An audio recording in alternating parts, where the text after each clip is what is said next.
जिला हिलवले बा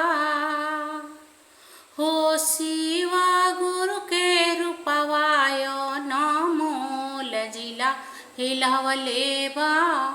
शिवा गुरु के रूपवाय नमोल जिला हिलवले बा हमारो हे शिवा गुरु के सावली सुरतिया जिला हिलवले बा हो जिला हिलवले बा शिवा गुरु के रूपवाय नमोल जिला हिलवले बा शिवा गुरु के रूपवाय नमोल जिला हिलवले बा अरे शिवा गुरु के माथावा पर लंबे लंबे जटावा जिला हिलवले बा हो शिवा गुरु के माथावा पर लंबे लंबे जटावा जिला हिलवले बा जटावा से बहे गंगाधार जिला हिलवले बा जटावा से बहे गंगाधार जिला हिलवले बा हो जटावा से बहे गंगाधार हो जिला हिलवले बा हमारो ही शिवा गुरु के सावली सुरतिया जिला हिलवले बा सावली सुरतिया जिला हिलवले बा शिवा गुरु के रूपवाय नमोल जिला हिलवले बा शिवा गुरु के रूपवाय नमोल जिला हिलवले बा हो शिवा गुरु के गलावा में सापावा के मलवा जिला हिलवले बा हो सारा पाके मलवा जिला हिलवले बा हो हमारो ही शिवा गुरु के गलावा में सारा पाके मलवा जिला हिलवले बा हो जिला हिलवले बा सांपावा छोड़ेला फुफुकार जिला हिलवले बा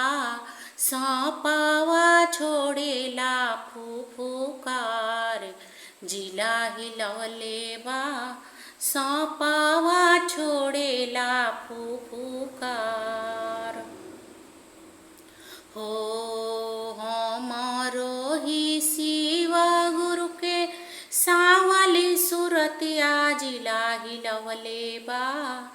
सावली सुरतिया जिला हिलवले बा शिवा गुरु के रूपवाय नमोल जिला हिलवले बा शिवा गुरु के रूपवाय नमोल जिला हिलवले बा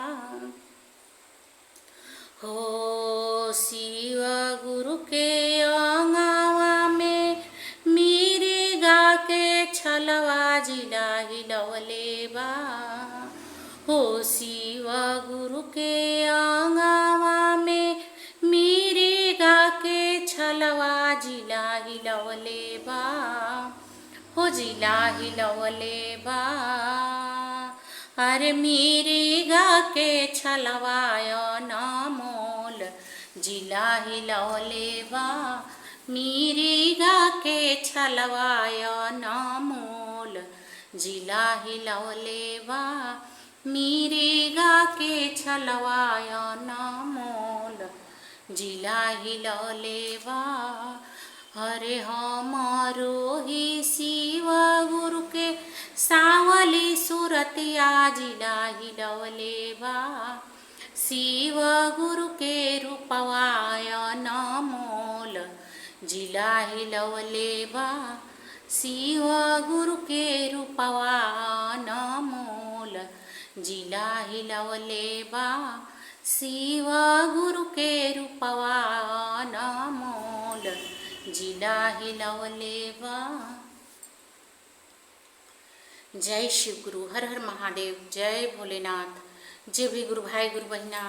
ई भक्ति शिव जी के भजन सुन रहल बा, सबके हमार प्रणाम बाटे। और सबसे निवेदन बा, अगर ई भक्ति शिव जी के भजन, शिव चर्चा गीत आप सबके अच्छा लगल हुई तो कृपया चैनल के लाइक शेयर और सब्सक्राइब करके सपोर्ट जरूर कइल जा। और कमेंट बॉक्स में हर हर महादेव जरूर लिखल जा। गुरु भाई गुरु बहिना, बिना आप सबके सपोर्ट से कुछ नहीं हो पाई। गुरु भाई गुरु बहिना, आप सबके सपोर्ट के बहुत बहुत ज़रूरत बा। कृपया ये हमार विनम्र निवेदन बा, आप सबसे कृपया सपोर्ट कइल जा। और हमारी छोट चैनल है, कृपया के आगे बढ़ावल जा।